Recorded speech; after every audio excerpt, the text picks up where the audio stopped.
Bismillah, alhamdulillah, wassalatu wassalamu ala rasulillah wa ba'du. Pertanyaan nomor 123. Bagaimana sikap seorang muslim bila dalam pidato dengan audien umum dituntut untuk mengucapkan salam sejahtera bagi kita semua, salam, Om Swastiastu, Namo Buddhaya, dan lain-lain. Barakallahu fikum. Jadi kita sebagai seorang muslim sudah diajarin salam yang benar, salam yang syar'i, yaitu assalamualaikum atau assalam atau assalamualaikum warahmatullahi atau assalamualaikum warahmatullahi wabarakatuh. Adapun kalau seandainya kita mengucapkan salam-salam yang lain seperti ucapan shalom atau om swastiastu dan lain sebagainya, maka di sini nanti kita juga ikut untuk melariskan agama lain. Itu yang pertama. Yang kedua, seakan-akan kita melakukan normalisasi dengan Tuhan-Tuhan selain Allah, karena di balik salam masing-masing agama itu juga di situ ada harapan kepada doa masing-masing seperti Namo Buddhaya dan lain-lain. Makanya beberapa orang dari Tionghoa yang sudah masuk Islam, mereka menyampaikan ucapan Namo Buddhaya itu bukan sekedar selamat pagi, selamat sore, tapi di dalamnya juga ada harapan kepada Buddha, seperti itu. Begitu juga Om Swastiastu juga sama. Di dalamnya juga terkandung ada unsur ketuhanan di dalamnya, permohonan kepada Tuhan begitu. Begitu juga Shalom, ketika ini diucapkan, maka ini juga ada kaitannya dengan keyakinan yang dimiliki oleh orang Yahudi dan juga orang Nasrani begitu. Nah, maka dari itulah barakallahu fikum, kalau kita mengucapkan ini dan kita sendiri menganggap bahwa agama lain itu juga sama-sama benar seperti umumnya orang hari ini begitu ya, maka ini jelas merupakan kekafiran. Yang pertama jelas bahwa ilahul haq itu Allah, Tuhan yang benar itu hanya Allah. Yang kedua, agama yang benar itu hanya Islam, dan yang selamat itu hanya orang Islam. Seperti itu. Adapun kalau seandainya kita anggap bahwa semua manusia juga selamat, maka ini jelas merupakan hal yang salah. Adapun kita kalau mau memberi salam kepada orang kafir, maka Islam sudah mencontohkan seperti hadis riwayat Imam Bukhari, bahwasanya Nabi Muhammad kalau mau ngirimin surat kepada orang kafir, maka beliau biasa menuliskan salam. Tapi bunyinya assalamu ala manit taba'al huda. Beliau mengikuti apa yang disampaikan oleh Nabi Musa kepada Fir'aun. Wassalamu ala manit taba'al huda. Yang artinya semoga keselamatan, semoga tercurahkan pada siapa saja yang mengikuti petunjuk. Berarti ini sifatnya umum, belum ditentukan. Seperti itu. Adapun kalau secara spesifik kita berbicara dengan orang-orang, maka ini jelas. Kalau seandainya di situ ada komunitas yang majemuk, isinya orang dari berbagai agama, semuanya kita sapa menggunakan Tuhan masing-masing, maka ini jelas merupakan hal yang batil, hal yang salah. Yang pertama, jelas ini termasuk kategori meyakini ada Tuhan selain Allah. Berlawanan dengan surat Al-Kafirun, Qul ya ayyuhal kafirun a'budu ma ta'budun wala antum a'biduna ma a'bud wala ana a'budu ma abattum wala antum a'biduna ma a'bud lakum dinukum waliyadin. Yang kedua, ketika kita memberi salam kepada semua agama dan juga semuanya kita salami menurut Tuhan masing-masing, maka kita secara tidak langsung juga meyakini ada Tuhan-Tuhan selain Allah, dan ini masih belum lengkap tauhid kita, karena Allah Subhanahu wa taala menyampaikan walaqad ba'atsna fi kulli ummatin rasulan an ibudullaha wajtanibut tagut. Tugas kita itu adalah menyembah Allah semata dan menjauhi tagut. Termasuk kategori menjauhi tagut, jangan menggunakan dan jangan menyebut nama Tuhan mereka, apalagi sampai mungkin berisi pengharapan dan doa di dalam salam tersebut. Nah, kemudian yang selanjutnya, ketika kita mengikuti mereka, maka kita mengikuti mereka dalam artian tasyabuh, yaitu meniru-niru mereka. Seperti itu. Dan tasyabuh ini, man tasyabbaha biqaumin fahuwa minhum, hadis riwayat Imam Abu Dawud. Barang siapa yang meniru suatu kaum, maka dia termasuk kaum tersebut.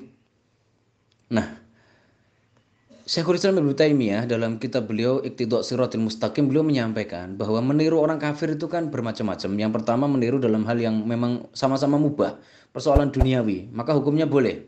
Yang kedua, meniru dalam perkara-perkara yang itu bid'ah yang dilakukan oleh orang kafir, maka kita hukumnya juga bid'ah dan dosa. Yang ketiga, kalau itu dalam hal yang berisi kekufuran, maka kita juga kafir.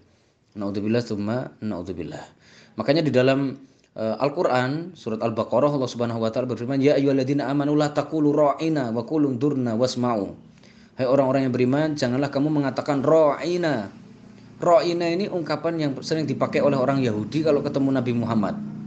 Artinya itu ungdurna, lihat kami, perhatikan kami, begitu. Tapi orang Yahudi pakai kalimat ro'ina.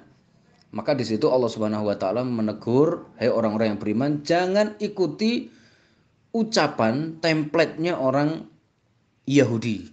Seperti itu. Padahal itu artinya ro'ina itu juga mirip dengan kalimat ungdurna. Tapi ternyata di situ orang Yahudi menyelipkan doktrin di dalam kalimat ro'ina dari surat Al-Baqarah. Barakallahu fikum. Karena itulah para ahli tafsir kemudian menyampaikan di sini adalah merupakan larangan yang paling halus dari Allah terhadap orang Islam. Jangan sekali-kali mencontoh dan meniru orang kafir. Barakallahu fikum. Nah, nanti pembahasan lebih lengkap mengenai larangan untuk meniru mereka bisa dibuka dalam yang pertama kitab Al-Masail Al-Jahiliyah. Tulisan Syekhul Islam Muhammad bin Abdul Wahab. Kemudian kitab Iqtida'u Siratul Mustaqim tulisan Syekhul Islam Ibnu Taimiyah. Kemudian juga bisa dibuka dalam kitab Ahkamu Ahli Dhimmah tulisan Ibnu Qayyim Al-Jauziyah. Semuanya membahas tentang perilaku seorang muslim yang meniru-niru atau mengikuti gaya orang kafir. Dan Nabi Muhammad SAW telah mengingatkan ini di dalam hadis yang diriwayatkan oleh Imam Bukhari, Muslim dan lain-lain, latattabi'unna sanana man kana qablakum hadwal quddati bil quddah hatta law dakhalu juhra dabbin ladakhaltumuhu. Sungguh kalian benar-benar akan mengikuti perilaku orang-orang sebelum kalian. Sampai-sampai seandainya mereka masuk ke dalam lubang biawak, kalian pun akan ikut-ikutan. Kemudian para sahabat bertanya, al-Yahudu wan Nasara, apakah yang engkau maksud adalah Yahudi dan Nasrani? Maka Nabi Muhammad menjawab, faman, kalau bukan mereka siapa lagi? Artinya umat Islam ini memang suatu saat nanti akan mengikuti mereka. Terus kemudian juga orang Islam ini, la taqumus sa'atu hatta yalhaqa qabailun min ummati qabailan minal musyrikin. Kiamat ini tidak akan terjadi sampai nanti sekelompok dari umatku akan ikut-ikutan orang musyrik. Nah, termasuk diantaranya mengucapkan salam yang di dalamnya ini persoalan kandungannya adalah kandungan berhala-berhala atau paganisme. Jadi artinya dalam hal ini ada unsur tasyabuh dan tasyabuhnya dalam perkara ketuhanan dan ini bahaya. Begitu. Kalau tasyabuh dalam perkara model baju itu kan masih babnya bab haram aja ya, begitu. Mungkin kalau baju mini dan lain sebagainya itu bab haram. Kalau seandainya tasyabuhnya itu dalam perkara model rambut itu masih mungkin dalam kategori bab haram begitu. Tapi kalau untuk perkara ketuhanan seperti ini maka ini jelas sangat-sangat berbahaya, barakallahu fikum. Jadi intinya tidak diperbolehkan. Kalau seandainya terpaksa harus seperti itu, maka kalau kita lihat kalau di situ audiensnya ada muslimnya, silahkan ucapkan assalamualaikum, boleh ya, karena Nabi Muhammad juga pernah melewati sekelompok orang musyrik, lalu Nabi Muhammad mengucapkan assalamualaikum. Maaf, di situ ada orang muslim dan sekelompok orang musyrik. Nabi Muhammad mengucapkan assalamualaikum karena salam ini kita tujukan kepada yang berhak menerima saja, begitu ya. Makanya kita kalau memang tidak disalami ya nggak usah jawab seperti itu. Jadi misalkan kita dengerin pengajian, ya dengerin pengajian di situ ustadznya assalamualaikum warahmatullahi wabarakatuh. Kita dengerinnya di YouTube, maka kita tidak punya kewajiban sama sekali untuk membalas karena kita sama sekali tidak dituju oleh salam tersebut, sehingga nggak usah jawab. Yang dituju kan yang hadir di situ ya. Kecuali kalau itu acaranya adalah live di TV, maka ya saat dia mengucapkan itu semua yang hadir harus menjawab seperti itu. Tapi kalau seandainya enggak berarti tidak usah dijawab juga enggak masalah. Seperti itu. Jadi kalau perkumpulan yang campur ada muslim ada enggak silahkan diberi salam, tidak masalah, barakallahu fikum. Nah, kemudian yang selanjutnya kalau memang terpaksa di situ ada orang-orang kafir juga yang harus dihormati juga. Kita menghormati dalam artian di sini untuk meringankan ya, barangkali untuk meringankan tensi dan juga untuk mencari maslahat dan lain sebagainya. Kata Ibnu Qayyim Al-Jauziyah dalam Ahkamu Ahli Dhimmah, hukumnya boleh. Kita silahkan saja pakai kalimat yang umum. Ya, seperti diungkapkan oleh Ibnu Taimiyah, boleh kita menyapa mereka dengan ungkapan selamat pagi, selamat siang, selamat malam dan lain sebagainya. Kalimat-kalimat yang sifatnya adalah umum. Ya, jadi kalau kita mendoakan mereka itu boleh, hukumnya assalamualaikum warahmatullahi wabarakatuh, silahkan seperti itu. Tapi kalau seandainya kita mengikuti salam mereka, maka ini hukumnya adalah tidak diperbolehkan. Qul ya ayyuhal kafirun la a'budu ma ta'budun wa la antum 'abiduna ma a'bud wa la ana 'abidu ma 'abattum wa la antum 'abiduna ma a'bud lakum dinukum waliyadin. Seperti itu. Termasuk juga nanti ini mungkin barangkali saya tambahkan sedikit. berbicara tentang masalah hukum doa bersama orang kafir, orang Islam. Kalau yang berdoa orang Islam, boleh mau agama yang lain mau ikut mengaminkan juga nggak apa-apa. Tapi kalau yang berdoa adalah orang kafir, orang Islam, haram hukumnya untuk ikut mengaminkan. Seperti itu. Ya, jadi ini sebagaimana diungkapkan oleh Al-Imam Ar-Ramli, begitu juga Al-Khatib As-Sarbini dan lain-lain dari mazhab Syafi'i dan juga ulama-ulama lainnya yang mengatakan kalau di situ ada orang kafir dan orang muslim berdoa, maka untuk orang muslim yang memimpin doa, orang kafir ngaminkan. Kalau orang kafir yang berdoa, orang muslim nggak boleh untuk mengaminkan. Seperti itu. Memang sih ada beberapa riwayat seperti ini ya. Seperti dalam Adabul Mufrad, di situ ada riwayat dari Ibnu Abbas. Lau qala li Fir'aun barakallahu fik la aqulu lahu wa fika. Ibnu Abbas mengatakan seandainya Fir'aun mengucapkan barakallahu fik kepadaku, maka akan aku jawab, iya. Kalau dia nyebut terang nama Tuhan kita, nggak apa-apa. Kita boleh untuk mengaminkan. Seperti itu. Tapi kalau seandainya masing-masing itu pakai kalimat Tuhan, Tuhan, Tuhan, kalimat Tuhan ini berbahaya sekali, apalagi di Indonesia. Kalimat Tuhan ini merupakan Tuhan bersama, dan ini batil, batil, dan batil. Jelas, ya, karena setiap agama itu punya Tuhan sendiri-sendiri. Maka kita jangan menggunakan istilah Tuhan kecuali sesama umat Islam sendiri. Ya, adapun kalau bersama mereka sebut nama Allah, dan tidak boleh seorang Muslim malu menyebut nama Allah. Atau seorang muslim gak pede dengan nama Allah dan lain sebagainya.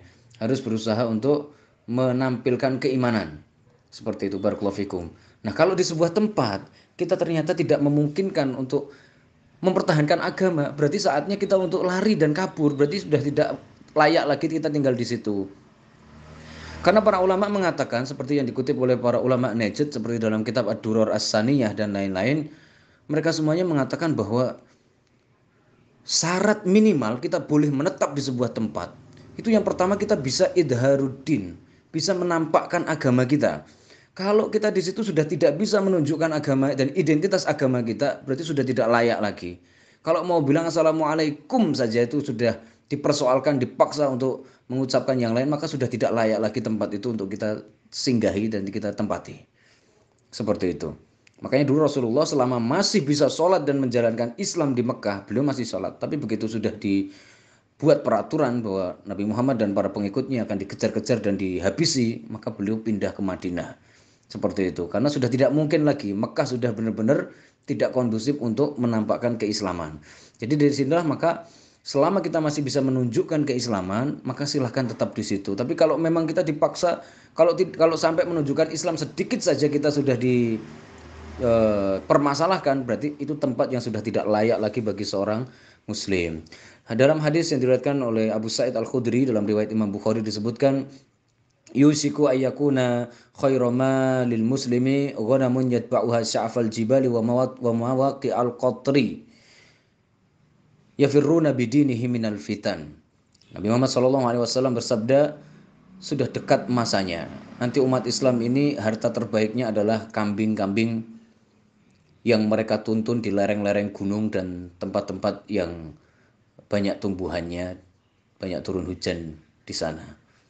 Mereka semuanya lari membawa agamanya karena takut agamanya hilang oleh berbagai macam godaan, petaka, fitnah, ujian dan lain sebagainya. Wallahu a'lam bishawab. Maka dari itulah saya berpesan, kalau memang kita sudah tidak bisa lagi menampakkan agama kita, berarti itu bukan tempat kita lagi. Berarti itu bukan lagi menjadi tempat yang boleh kita kunjungi. Karena kita sudah tidak bisa lagi menampakkan agama kita. Pembahasan lengkapnya hal ini bisa dibuka dalam kitab Millah Ibrahim yang ditulis oleh Abu Muhammad Al-Maqdisi. Beliau mencantumkan di situ di antara bentuk Millah Ibrahim itu seperti apa, minimal Millah Ibrahim itu seperti apa, atau batas minimal seorang muslim itu kayak apa, dan kemudian idharuddin, seseorang itu minimal boleh nampakkan agama apa. Kalau nggak boleh berarti di situ bukan tempat orang muslim. Barakallahu fikum. وتنكأ جرحها فينا وذكراه تناغينا ألا أين الميامين